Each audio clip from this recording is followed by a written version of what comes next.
Irmãos e irmãs, louvado seja nosso Senhor Jesus Cristo. Sempre seja louvado e nossa Mãe, Maria Santíssima.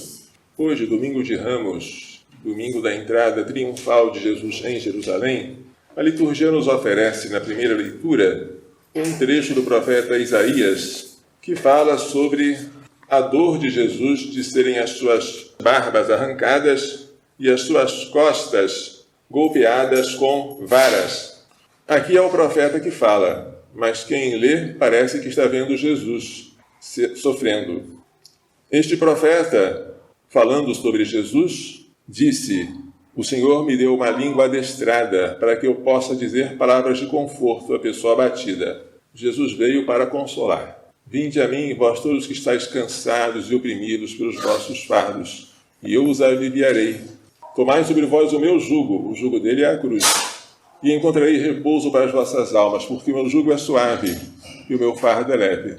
O jugo que ele carregou e que nos convida a carregar depois dele é a cruz, leve e suave, em comparação com os pecados, que são duros e opressores. "Ofereci as costas para me baterem, as faces para me arrancarem a barba. O Senhor é meu auxiliador, não me deixei abater o ânimo, conservei o rosto impassível como pedra, porque sei que não sairei humilhado." A paixão de Jesus, ele sofreu cheio de confiança na glória que o esperava. O Salmo 21 fala a mesma coisa. Meu Deus, por que me abandonastes?" Este salmo seria recitado por Jesus crucificado. E neste salmo contam-se com detalhes o que aconteceu com Jesus. A zombaria. "Ao Senhor se confiou, ele o liberte, e agora o salve, se é verdade que ele o amam."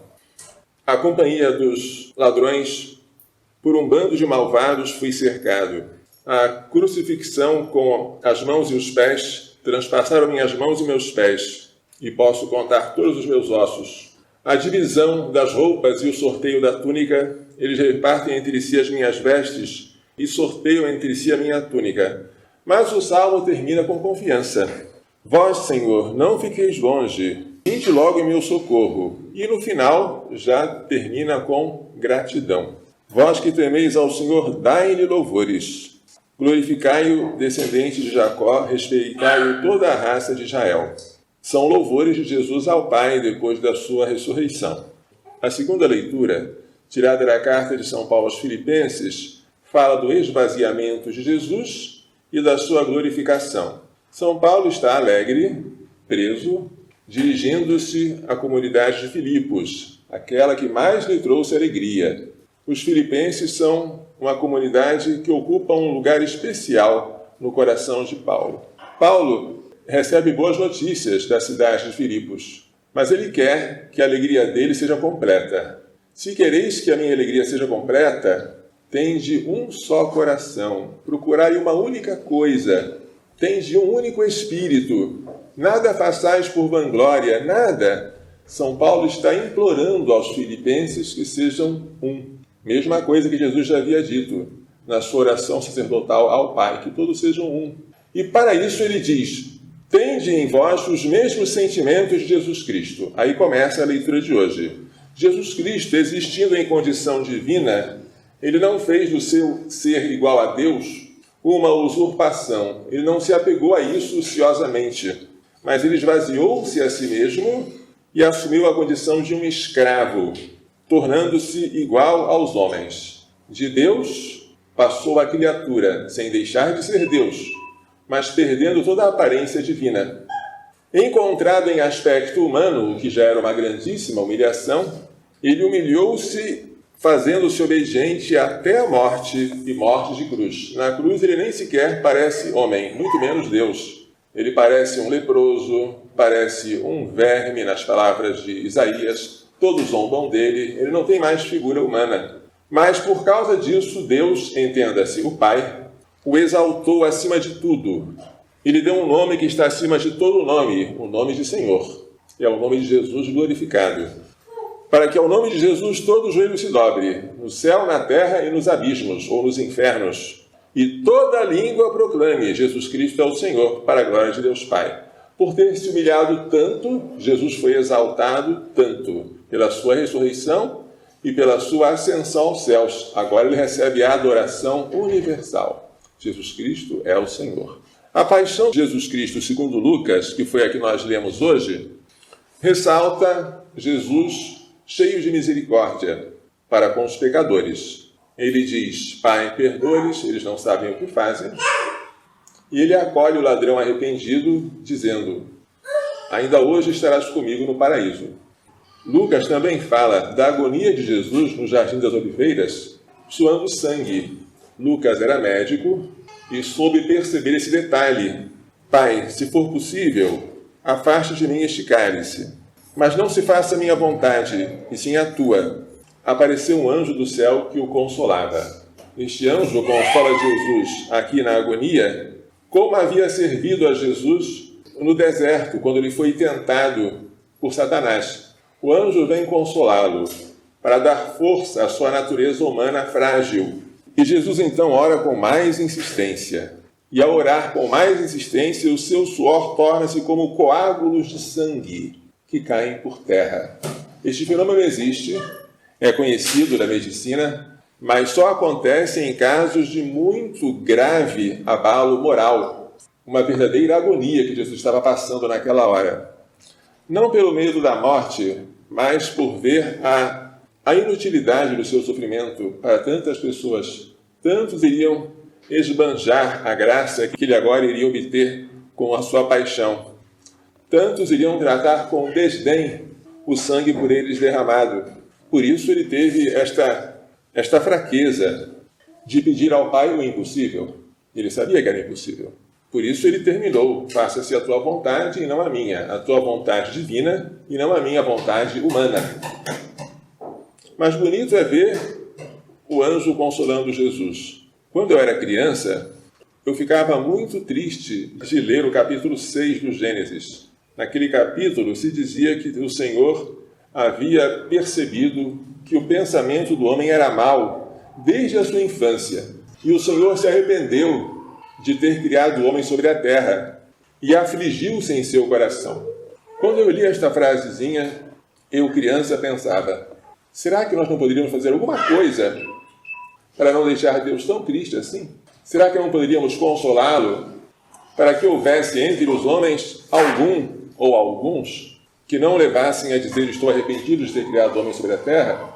Nós poderíamos ser como esse anjo, estar ao lado de Jesus consolando-o, enquanto os discípulos dormiam. Dormiam de quê? Segundo outros evangelistas, era de sono. São Lucas, que é muito delicado, diz que eles dormiam de tristeza. Mas Jesus diz: por que estáis dormindo? Levantai-vos e orai, para não entrardes em tentação. Como eles estavam dormindo, inclusive Pedro, não tiveram forças para acompanhar Jesus naquele momento da cruz. Afastaram-se dele. Pedro ainda tentou fazer um ato de heroísmo. Ele pegou uma espada, feriu a orelha do servo do sumo sacerdote, mas depois, covardemente, ele disse não uma, nem duas, mas 3 vezes que não conhecia aquele homem, que ele estava seguindo de longe. E saindo, chorou amargamente, porque Jesus havia previsto aquela tríplice negação. Ele não queria acreditar que ele fosse tão fraco e tão covarde. Nós nunca devemos acreditar na nossa força. Se alguém perguntar para os senhores: você não confia em mim? Os senhores poderão dizer: em você eu confio. Na sua boa vontade eu confio, mas não confio na sua força, porque todos nós somos fracos. Por isso temos que fugir das ocasiões de pecar, não enfrentá-las, mas fugir. E temos também que orar. Sem a oração e sem a fuga, nós caímos vergonhosamente em todas as tentações. Isso é um exemplo para nós. Uma outra figura muito bonita aqui nesta paixão é Simão. Não Simão Pedro, já falamos dele, mas Simão de Cirene, que é conhecido como Cireneu. Este Simão aparece aqui casualmente. Ele não deveria entrar na história, mas entrou. Por quê? Ao Jesus ser condenado à morte, os guardas perceberam que ele estava muito frágil e que não iria dar conta sozinho de carregar a cruz até o cume do Calvário, onde ele deveria ser crucificado. Avistava um homem chamado Simão de Cirene, que voltava do campo, e impuseram-lhe a cruz para carregá-la atrás de Jesus. Vamos fazer de conta que nós somos este Simão. Simão, que foi apanhado assim no laço, talvez não tivesse ocasião de entender a honra que era para ele ajudar o Redentor da humanidade a carregar a cruz. Ele voltava do campo, provavelmente estava pensando em descansar, tomar banho, e justamente nesta hora um soldado lhe manda carregar a cruz de um condenado. É um privilégio maravilhoso. Ao carregar a cruz de Jesus, Simão ajudaria Jesus a salvar o mundo, como nós podemos fazer em todos os nossos sofrimentos. E Simão consolaria o coração de Maria, porque ela não podia carregar a cruz do seu filho. Não foi dada a ela esta ocasião, mas foi dada a Simão. Isto é para nós lembrarmos como é preciosa a ocasião de nós sofrermos, para nós nos envergonharmos e chorarmos pelas vezes em que dizemos não quando alguém nos ofereceu uma carga, um ônus, um sofrimento, uma dor, para nos envergonharmos quando ficamos na dúvida, será que eu aceito, será que não? E para nos envergonharmos pelas vezes em que aceitamos de má vontade aceitar a carga daquele que de boa vontade carregou a cruz por nós. E devemos fazer um pedido, o pedido de nunca rejeitar a cruz, mas de recebê-la com prontidão e alegria. Jesus se compadece aqui das mulheres que são chamadas filhas de Jerusalém. Elas batem no peito e choram por ele, mas Jesus convida-as a chorarem por elas mesmas e pelos seus filhos. É interessante isso. Choramos por Jesus. Ótimo. Mas choremos antes pelos nossos pecados, que foram causa da morte de Jesus, causa dos seus sofrimentos. E Jesus prevê que haverá uma grande catástrofe em Jerusalém. De fato, no ano 70, aquela cidade seria destruída totalmente, inclusive o templo. Porque se assim fazem com o lenho verde, ou a árvore verde, que é Jesus, que está sendo assim tão cortada e queimada pelas chamas, o que não se fará com o lenho seco? Lenho seco são os pecadores, que estão prontos para serem queimados, porque não tem mais seiva, não tem mais vida.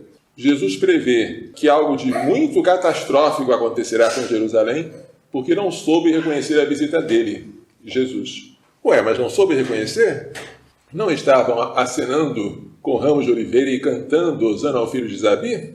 Eles fizeram isso no domingo, mas na sexta-feira mudaram de ideia e resolveram aclamar: crucifica-o. E quando havia a ocasião de soltar Barrabás ou Jesus, soltem Barrabás, e não a este. A figura de Pilatos também é interessante, porque Pilatos sabia que Jesus era inocente. Entregou a Herodes, Herodes queria que Jesus fizesse um espetáculo, Jesus ficou em silêncio. Herodes entregou Jesus de volta a Pilatos, vestido com uma roupa vistosa, simbolizando um louco, com desprezo. Pilatos disse à multidão: eu não encontrei nada neste homem, nem Herodes encontrou, porque entregou de volta a mim. Então, o que Pilatos deveria ter dito? Eu vou soltá-lo. E o que foi que Pilatos disse? Eu vou castigá-lo e soltarei. Nunca façamos isso. O que devemos fazer, façamos. Não tentemos praticar uma pequena maldade para evitar uma maldade maior. Eu vou castigá-lo, pequena maldade, para evitar a maldade maior, que é crucificá-lo. Não! Se ele é inocente, solta. Não podemos fazer um mal para evitar outro mal. O mal, grande ou pequeno, sempre tem que ser evitado. E ao querer fazer o mal menor, nem por isso Pilatos deixou de fazer o mal maior. Um mal prepara o outro. Mas como Jesus morreu mártir por nosso amor, dando testemunho do Pai, derramando o seu sangue pela nossa redenção, tudo que nós lemos hoje serve de confusão para nós mesmos, vergonha no rosto, glorificação de Deus, que amou tanto o mundo que entregou seu próprio Filho, e uma profunda gratidão a Jesus. Nós vos louvamos, Senhor, e vos bendizemos, porque pela vossa santa cruz remistes o mundo. Essa gratidão deve fazer com que nós não sejamos mornos, nem renunciemos ao mundo em parte, nem que queiramos aceitar a cruz de vez em quando e parcialmente. Não. A nossa renúncia ao mundo deve ser completa. A nossa adesão a Cristo deve ser total. E o nosso amor pela cruz não pode conhecer hesitações. Só assim, aceitando Jesus na sua paixão, poderemos com ele participar da sua glória. Que Maria Santíssima, Rainha dos Mártires, que tanto sofreu sem derramar sangue, mas lágrimas, nos faça entender e pôr em prática as lições desta liturgia. Louvado seja nosso Senhor Jesus Cristo. Para sempre seja louvado, nossa Mãe Maria Santíssima.